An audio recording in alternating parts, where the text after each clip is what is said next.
जय Hind. UP police constable में previous year में जो भी क्वेश्चंस और टॉपिक्स बार बार पूछे गए हैं उन सभी को लेके इस वीडियो में हम आए हुए हैं। और ये वीडियो उन सभी के लिए काफ़ी इम्पोर्टेंट है जो भी यूपी पुलिस कांस्टेबल का फॉर्म डाल चुके हैं और तैयारी कर रहे हैं। तो हिंदी के इस प्रैक्टिस सेट में हम क्वेश्चनों को तो देखेंगे ही, साथ में अगर आपसे बनते हैं तो आप खुद का आकलन भी कर सकते हैं। तो वीडियो को बड़े ध्यान से आपको देखना है। पहले क्वेश्चन से शुरू करेंगे जो प्रीवियस ईयर में हिंदी के पूछे गए हैं। पहला क्वेश्चन है, कानून के विरुद्ध किए गए कार्य कहलाते हैं। तो कानून का विरुद्ध अगर कोई कार्य होता है तो उसे बोलते हैं गैर कानूनी। तो अनेक शब्दों में एक शब्द वाले ये प्रश्न आपके ज़रूर आते हैं हिंदी के। ठीक है। अगला है कि विदेशी शब्द नहीं है, तो इनमें से विदेशज शब्द कौन सा नहीं है। तो उत्पत्ति के आधार पर मुख्यतः 5 प्रकार के शब्द होते हैं, तत्सम, तद्भव, देशज, विदेशज और संकर। तो इसमें से विदेशी शब्द नहीं है पूछा है। ठीक है।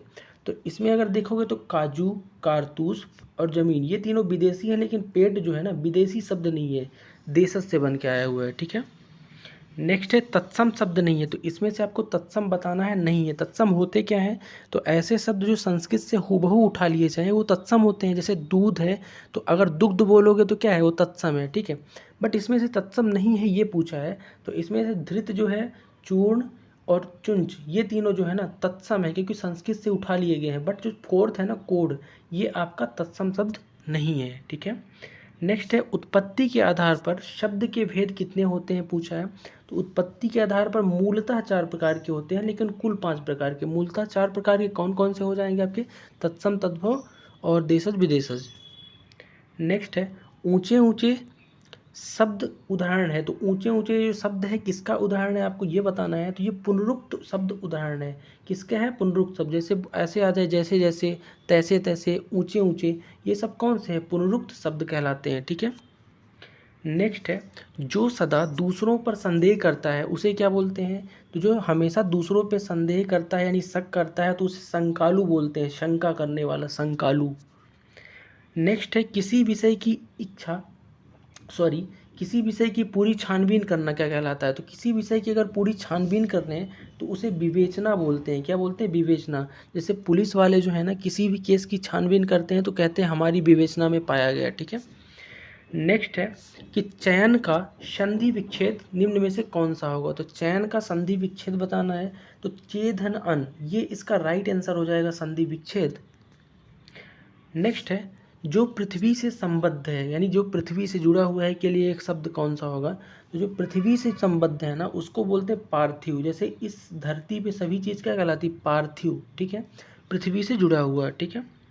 नेक्स्ट है समूह का पर्यायवाची निम्न में से कौन सा है। तो समूह का पर्यायवाची बताना है। तो समूह जो होता है किसी ग्रुप की बात करते हैं, तो वृंद जो है ना समूह का ही पर्यायवाची है, याद रखना है आपको। नेक्स्ट है जिन वर्णों का उच्चारण नाक तथा मुंह से होता है कहलाते हैं। तो नाक और मुंह दोनों को मिला के जिन वर्णों को आप बोलोगे तो उन्हें क्या बोलते हैं, तो उन्हें बोलते हैं अनुनासिक। अनुनासिक ऐसे वर्ण हैं जो नाक तथा मुंह से उच्चारण इनका करते हैं, जैसे कि अंग, आहा लास्ट में आते हैं। ठीक है। इसके अलावा हिंदी वर्णमाला के जो पंचमा अक्षर होते हैं जैसे अंगा, इया, अड़ा, ये सब। ठीक है। नेक्स्ट है स्वर सहित व्यंजन है। तो स्वर सहित व्यंजन यानी ऐसा व्यंजन जिसमें स्वर हो। तो का जो है ना इसमें से स्वर सहित व्यंजन है। देखो केवल व्यंजन वो होते हैं जिसमें आपका क्या लगा रहे, लास्ट में ये वाला हलंत लगा रहे, उसको केवल व्यंजन बोलते हैं। और ये तो ई तो स्वर ही है, लेकिन का जो है ना ये वाला का में हलंत नहीं लगा है, इसका मतलब का धन आ इसमें जुड़ा है, तो स्वर आ है और का व्यंजन है। ठीक है। नेक्स्ट है चरण कमल शब्द निम्न में से कौन सा समास है। तो चरण कमल में समास बताना है आपको। तो चरण कमल में कर्मधारय समास है। कर्मधारय समास कहाँ होता है, जहाँ पे दो पद में से एक पद दूसरे की क्या बताए, विशेषता बताए। चरण कमल का समासी विग्रह क्या होगा, चरण के समान कमल, यानी कमल की विशेषता बता रहा है। ठीक, सॉरी, कमल के समान चरण। तो चरण की विशेषता क्या, कमल की तरह से बता रहा है। ठीक है। नेक्स्ट है कु उपसर्ग से बना शब्द निम्न में से कौन सा है। तो कु उपसर्ग, उपसर्ग क्या होते हैं, किसी भी शब्द के शुरू में लग के शब्द का रूप बदलने वाले शब्दांशी उपसर्ग हैं। तो कुपात्र, तो कुपात्र में जो कु लगा है ना ये उपसर्ग हो जाएगा। ठीक है। नेक्स्ट है सफल का विलोम शब्द बताना है। तो सफल का विलोम, तो सफल का विलोम होता है विफल, किसी कार्य में विफल हो जाना, सफल हो जाना। ठीक है। नेक्स्ट है देवासुर।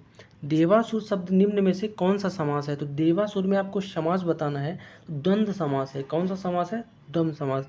अब देवासुर में द्वंद्व क्यों है? जैसे राम लक्ष्मण, राम और लक्ष्मण, द्वंद्व समास वहाँ होता है जहाँ पे आपका पदों की प्रधानता की बात करें, दोनों पद अपने आप में क्या होते हैं? प्रधान होते हैं। जैसे कि राम लक्ष्मण, माता पिता, ठीक है। देवासुर यानी देव और असुर, ठीक। नेक्स्ट है देवर्षि का संधि विच्छेद निम्न में से कौन सा है? तो देवर्षि का संधि विच्छेद बताना है इसमें से सही वाला, तो देवधन ऋषि, ये आपका राइट हो जाएगा ऑप्शन नंबर 3, देवर्ष का संधि विच्छेद, ठीक।